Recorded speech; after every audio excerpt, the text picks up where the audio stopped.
Selamat pagi Bapak Ibu yang kekasih di dalam Tuhan Yesus Kristus. Pagi hari ini saya Eko Wayu Suryaningsih kembali menyapa dengan kebenaran firman Tuhan yang terdapat dalam 1 Petrus 4 ayat 2. 1 Petrus 4 ayat 2. Supaya waktu yang sisa jangan kamu pergunakan menurut keinginan manusia, tetapi menurut kehendak Allah. Amin. Bapak Ibu yang kekasih di dalam Tuhan Yesus Kristus, firman Tuhan berkata dalam 1 Petrus pasal 4 ayat 2, karena itu mulai sekarang hendaklah kamu hidup menurut kehendak Allah dan bukan menurut keinginan manusia. Sebenarnya apakah keinginan manusia itu? Keinginan manusia itu adalah perasaan atau emosi dan kasih sayang kita. Setelah kita menjadi pengikut Kristus, hidup kita seharusnya dikendalikan oleh kehendak Allah, bukan oleh perasaan kita. Bapak Ibu yang kekasih di dalam Tuhan, ada satu pertanyaan yang seringkali muncul, yaitu ketika emosi kita saat ini, kita mencoba mencari tahu cara mengatasi perasaan kita. Saat kita marah, kesal atau frustasi, apapun yang kita rasakan, kita pertimbangkan 3 hal ini. Apa alasan sebenarnya saya merasakan ini? Mungkin jawabannya adalah rasa takut atau khawatir. Mungkin itu bisa berasal dari sesuatu yang dikatakan orang tua kita beberapa tahun yang lalu. Atau mungkin seseorang sedang menyakiti kita beberapa hari yang lalu. Dan hari ini mereka menjadi sasaran semua kemarahan kita yang terpendam. Apakah seperti itu? Apakah yang kita rasakan saat ini benar?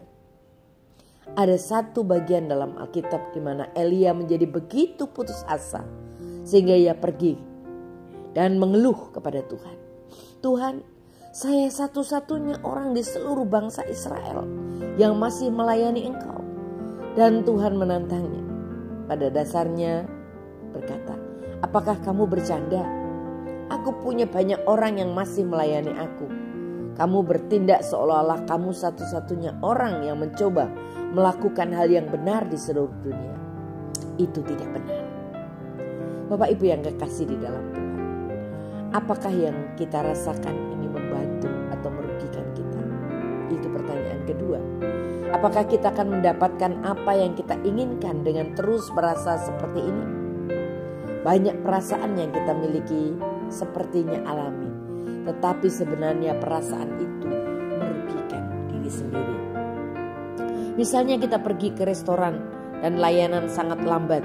Kita menunggu lama untuk dilayani. Lalu ada pasangan yang datang 15 menit setelah kita dan mengambil makanan mereka sebelum kita. Kita menjadi semakin kesal sampai kita merasakan sesuatu yang menggelegak di dalam diri kita. Ketika sesuatu seperti ini terjadi, kita pertimbangkan setiap pertanyaan itu. Apa alasan sebenarnya kita merasa marah? Kita lapar. Apakah itu? Ya, kita frustasi karena layanan lambat. Apakah perasaan kita membantu atau merugikan? Marah kepada pelayan tidak pernah berhasil. Ketika seseorang memberitahu kita semua hal yang kita lakukan salah, apakah itu juga membuat kita ingin berubah? Tidak. Itu hanya akan membuat kita bersikap membela diri atau defensif. Ketika kita mengajukan pertanyaan-pertanyaan ini kepada diri kita sendiri, kita akan lebih memahami mengapa kita merasa seperti ini dan apa yang perlu kita lakukan untuk membantu situasi tersebut. Amin. Mari kita berdoa. Tuhan Yesus, mampukan kami Tuhan untuk mengendalikan diri kami supaya kami sungguh hidup dalam damai sejahtera. Terima kasih Tuhan. Dalam nama Tuhan Yesus kami berdoa. Haleluya. Amin.